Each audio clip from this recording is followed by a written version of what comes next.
Bismillahirrahmanirrahim. Assalamualaikum warahmatullahi wabarakatuh. Pada kesempatan ini kita akan membahas tentang suatu data. Apakah data yang akan kita evaluasi berlanjut itu sudah memenuhi keadaan normal atau tidak? Sebelumnya kita sudah punya pemahaman bahwa sebuah perubahan atau peubah atau yang sifatnya random, kemudian randomnya itu memiliki ciri khas di mana rata-ratanya selalu tetap dan variasinya selalu tetap, maka data itu diklasifikasikan sebagai perubahan yang normal, begitu ya. Nah, masalahnya adalah bagaimana kita bisa memutuskan bahwa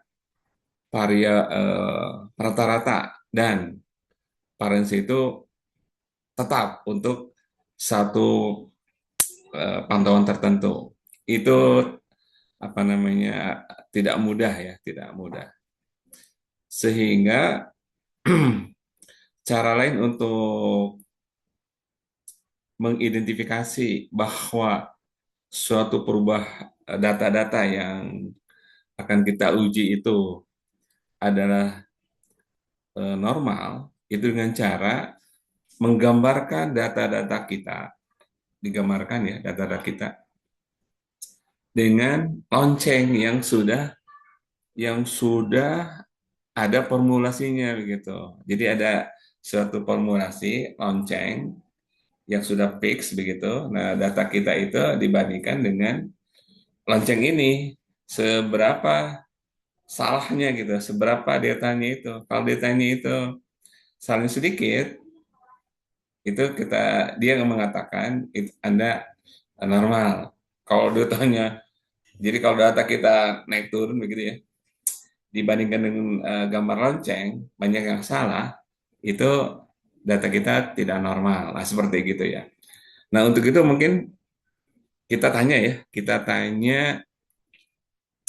Mbak Ai ya, Mbak Ai. Kita tanya Gemini seperti apa. Kebetulan saya udah nanya ke Gemini ya.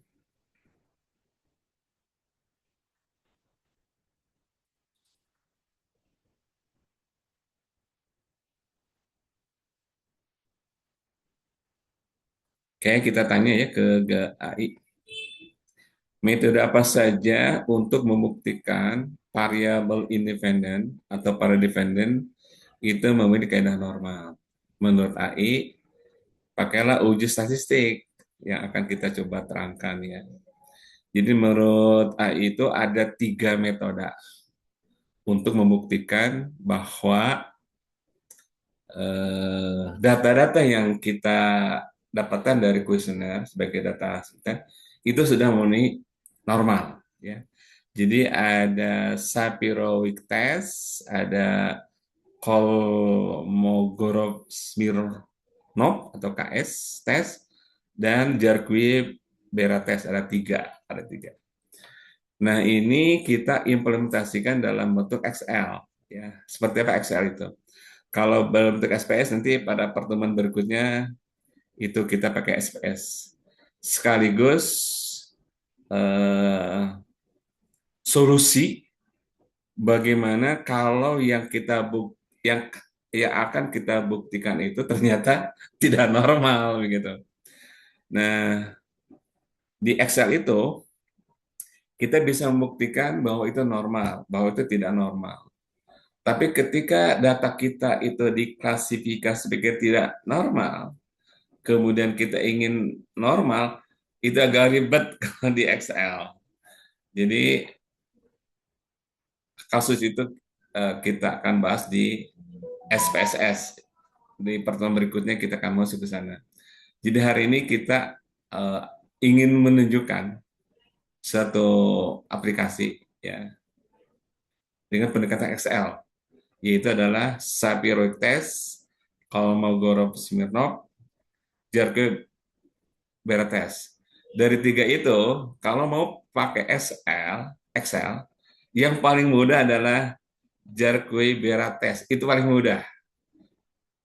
Sudah ada satu atau dua mahasiswa yang saya sarankan pembuktiannya menggunakan Jarque Berates, ya itu mudah, ya mudah pendekatannya dengan menggunakan SPSS. Di SPS malah Jarque Berates nggak ada, nggak ada nih. Yang ada adalah Sapiro sama Kolmogorov Smirnov. Nah, dua ini yang Sapiro itu datanya untuk yang kecil di bawah 50. Ya, ini nih. Biasanya 50. Kalau yang ini bolehlah 50. Kenapa 50? Dia ribet ya. Ribet yang bikinnya ribet. Jadi ya mesti si penciptanya, si Sapiro Wittes itu dia mencoba membuat eh, angka ya. Angkanya dia itu ternyata sampai angka 50. Jadi lebih dari sana nggak ada. Maksudnya dia tidak tidak mengungkapkan ya artinya sampai 50 gitu. Eh, kita lihat ya XL-nya ya.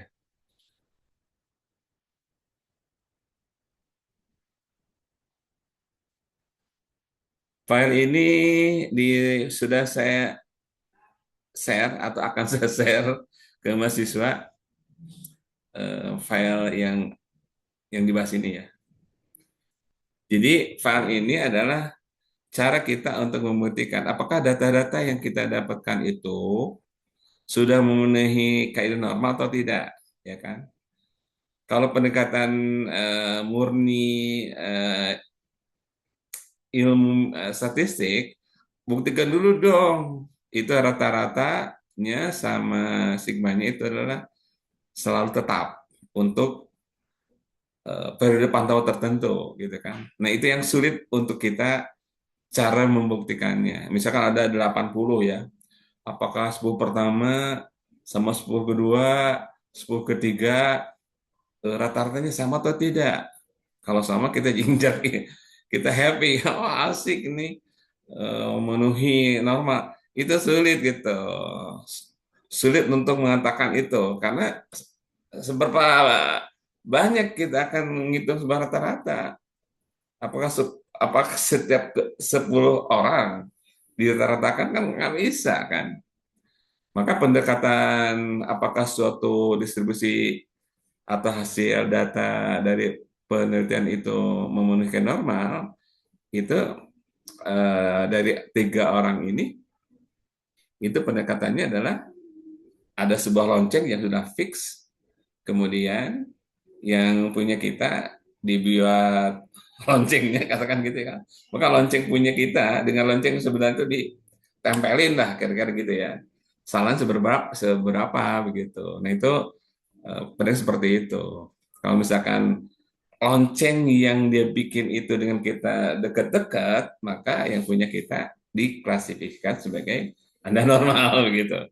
Kalau beda ya tidak normal begitu kan. Nah, pendekatannya ada tiga. Ada Sapiro, ada Kosmogorov, bahasanya susah, sama Jarque Bera. Ya, karena ini file ini juga itu ya, ada tiga ya. Jadi ada ini nih, Sapiro Wilk, kemudian ada Kolmogorov Smirnov, kemudian Jarque Bera ya.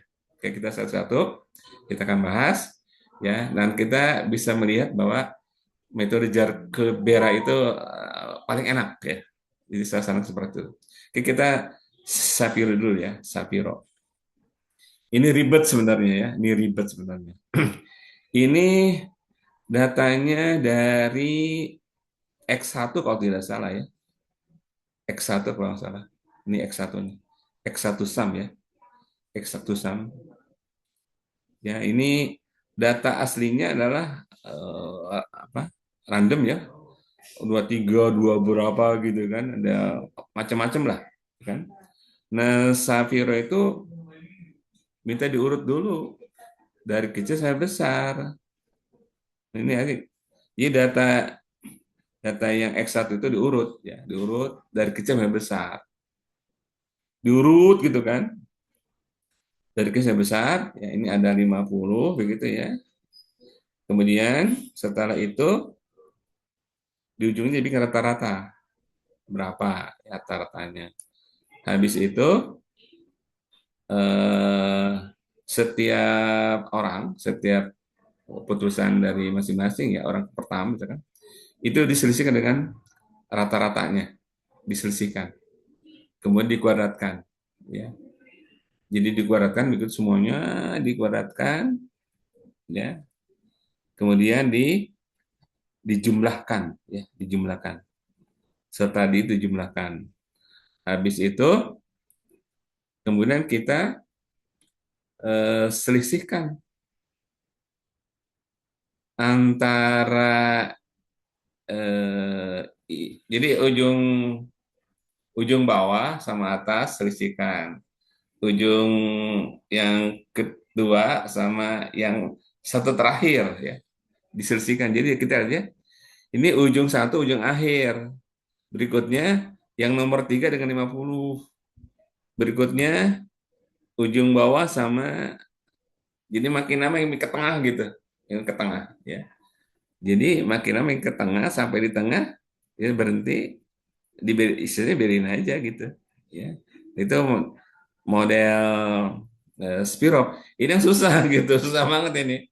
Susah banget ini. Susah itunya. Kalau misalnya datanya 80 ya atau 100, aduh, ngelik-ngelik satu-satu kan. Jadi kalau data 100 ya, B100 kurang B1. Itu baru sel satu. Sel 2, B9, B99 dikali B2. Itu gitu.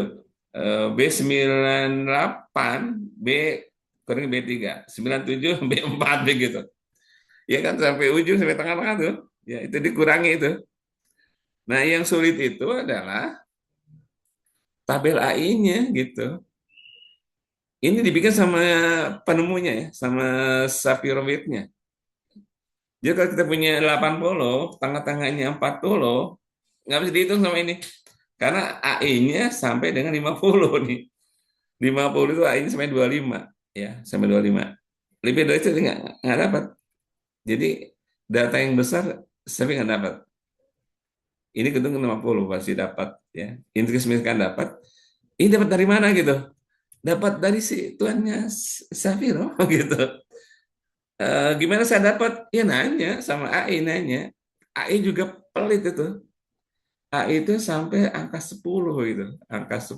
Jadi kalau 50 pakai Google yang lama, Mbah Google kita nanya, minta data tabel Safiro dapat.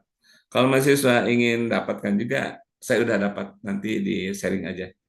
Ya di saya ingin tahu Pak, nanti saya kirim ya. Kayak jadi dapat AI gitu ya dari tabelnya punya dia, itu yang bikin susah. Kemudian dikalikan, ya dikalikan. Setelah dikalikan antara ini, kemudian dijumlahkan, ya dijumlahkan. Nah itu dikasih notasi B, ya dikasih notasi B. Sedangkan W-nya itu dari B kuadrat ya, ini dikuadratkan, dibagi dengan SS ya, B kuadrat bagi SS ini nih, ini nih, ini SS ya, dapatnya gini, kemudian lihat tabel, itu juga susah tuh tabel nih, ini dapat dari mana? Ya dari dia juga, dari tuannya Safiro. Kalau besar gitu kan, dia maksudnya dari hitung sama tabel besar dia normal gitu, ini normal ya. Ini normal. Menurut Sapiro dari XL. Saya tidak menyarankan pakai XL untuk Sapiro. Pakai SPS ada.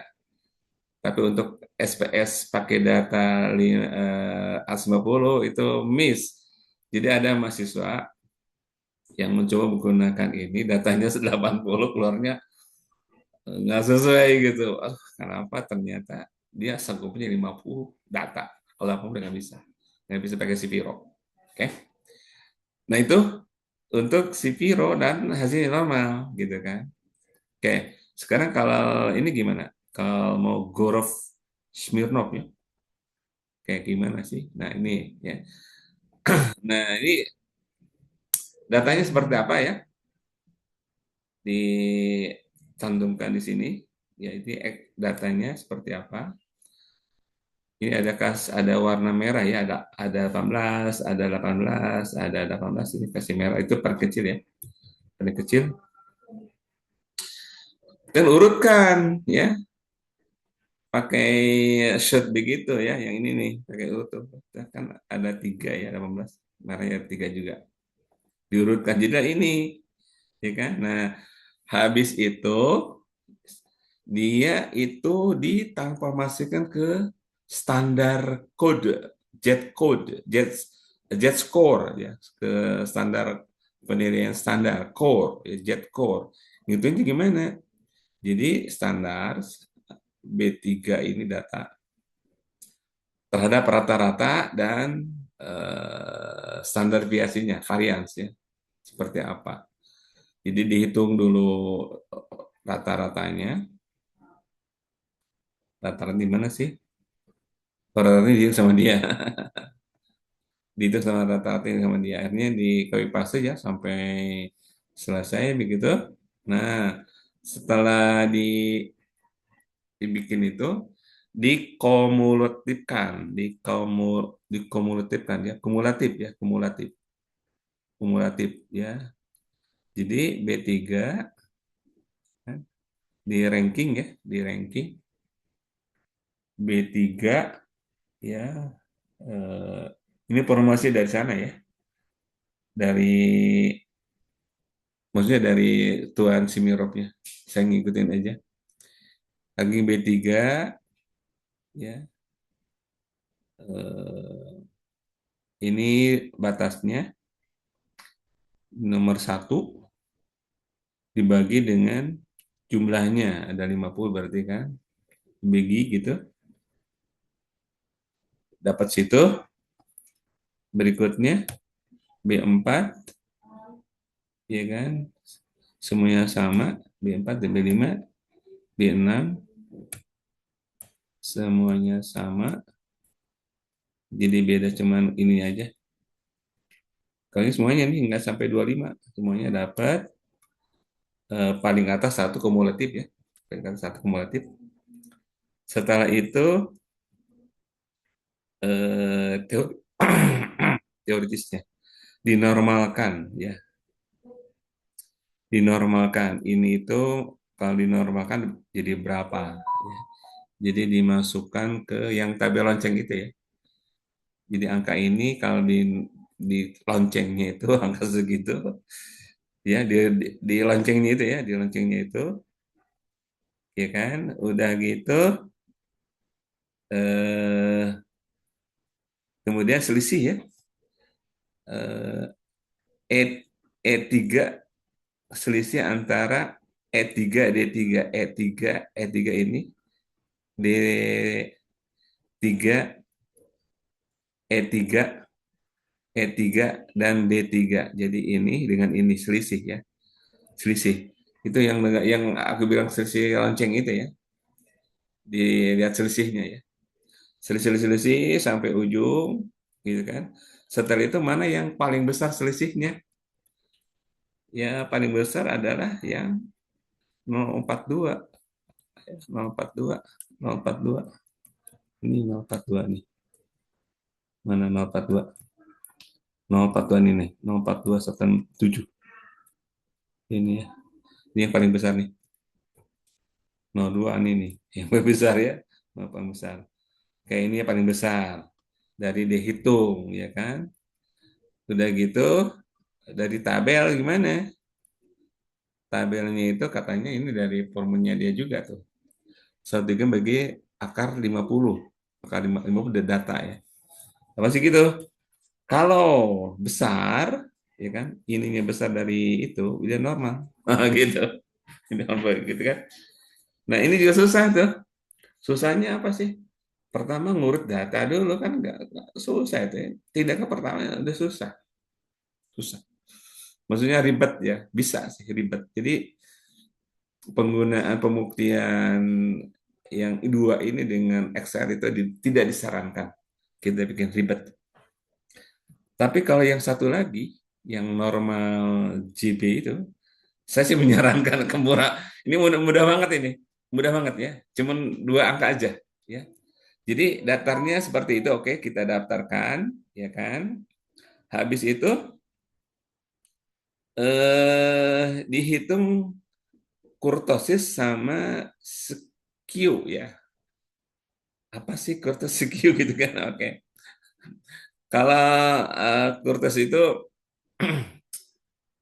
eh, jadi kan ada lonceng ya, ada lonceng.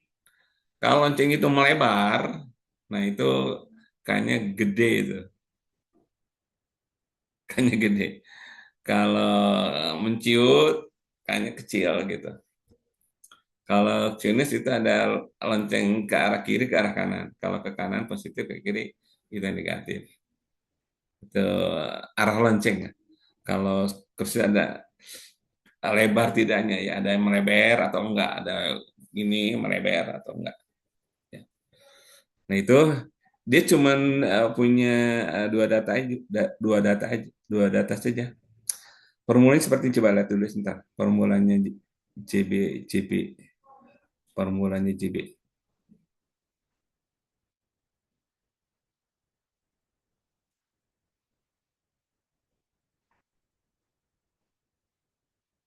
Oke, formulanya JB.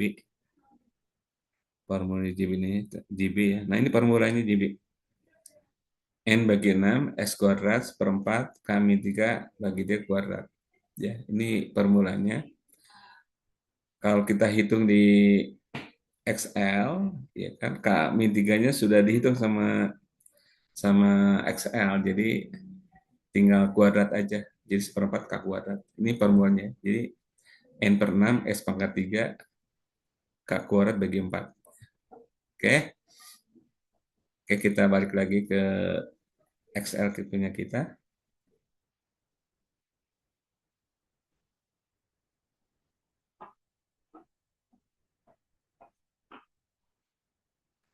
Jadi kita punya data kurtosis, skewness, jumlah ya.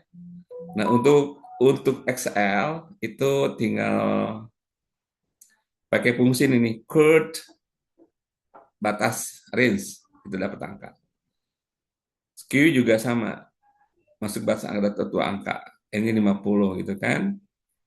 Udah gitu, ini di bawah nih itunya formulanya. Jadi yang S dikuadratkan, ya S dikuadratkan dapat ini, K dikuadratkan dapat ini. Udah gitu karena ini XL, tidak usah dikurangi 3, langsung saya bagi 4. Ini dibagi 4. Ya. Bagi 4, kemudian tambahkan dengan yang ini. Jadilah ini. Ya kan? Udah gitu jumlah data dibagi 6 dapat ini. Ya kan? Kalikan. Dapat koefisien JB. Ya kan? JB. Nah, dari JB ke p-value, ya, ke p-value itu pakai instruksi ini. Cek distribusi arti posisinya, koma 2 ya, koma dua ya. Dari formulanya dari AI saya dapat dari AI ya. Udah gitu jebret, nah, kalau di atas 0,05 itu normal begitu ya, normal. Nah itu cara pembuktiannya ya. Jadi kesimpulannya gini, eh, pembuktian dengan XL maka gunakanlah yang paling mudah ya, JB JB J J Jarquibera. Nah, itu yang paling mudah ya. Hanya formula cuma itu doang. Nah, kalau di SPS ini nggak ada. Yang ada adalah eh, ini Kolmogorov sama Sapiro. Saya diingat-ingat ya kalau Sapiro itu kecil, n-nya kecil, 50. Di atas 50 dia miss ya. Kesimpulannya bisa salah. Kalau Gorov lumayan. Nah, ini dibahas nanti di pertemuan setelah selesai XL ya. Jadi ada beberapa meeting masih Excel, nanti maksud ke SPS ya.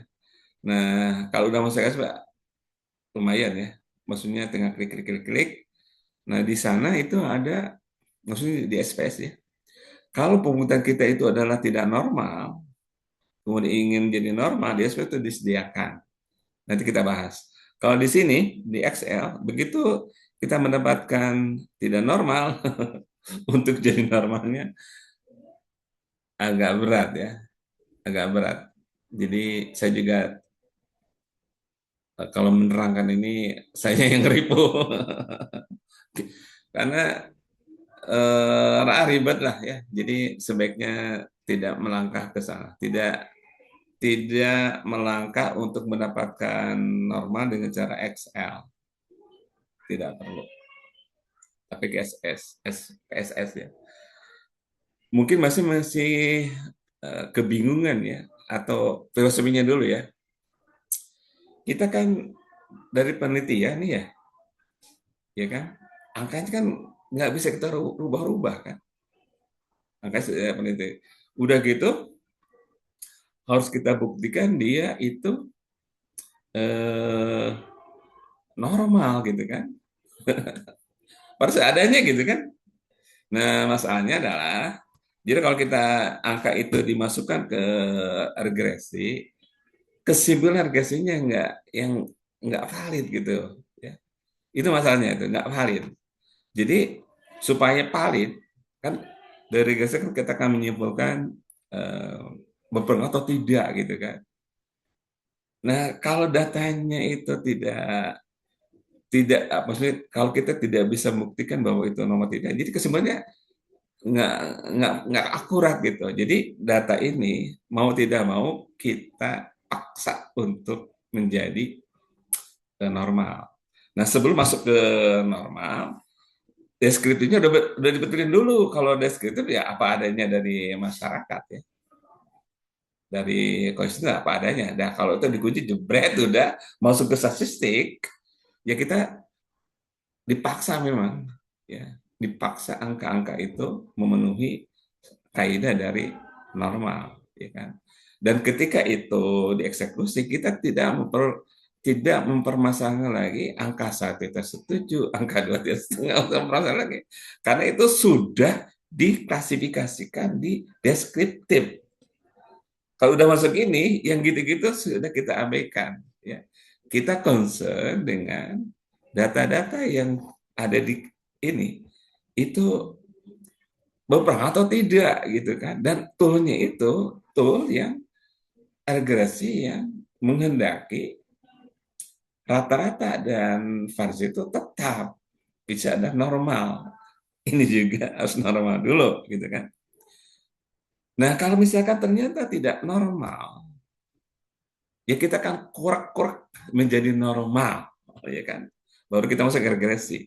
Nah, yang data-data yang sudah dikurek-kurek itu, ya kan, tidak perlu ditanya lagi dengan ya data deskriptif. Itu kita tidak perlu lagi menghubungkan lagi gitu. Kan sudah ngaco ini. Kalau dikaitkan dengan data yang awal, data deskriptif. Makanya di awal itu sudah selesai dikunci gitu. Kunci gitu karena kita memasuki suatu angka yang goyang-goyang, yang menurut Sajik itu masih valid untuk perhitungan regresi ya, masih valid untuk menjadi regresi. Jadi ketika sudah dinormalkan, jangan lagi menghitung deskriptifnya, udah itu udah keliru banget. Oleh sebab itu sekali lagi ya, data yang mentah itu langsung deskriptif. Setelah deskriptif kita penuhi, berapa yang setuju, berapa yang enggak, berapa persen yang sangat setuju, seterusnya itu deskriptif itu.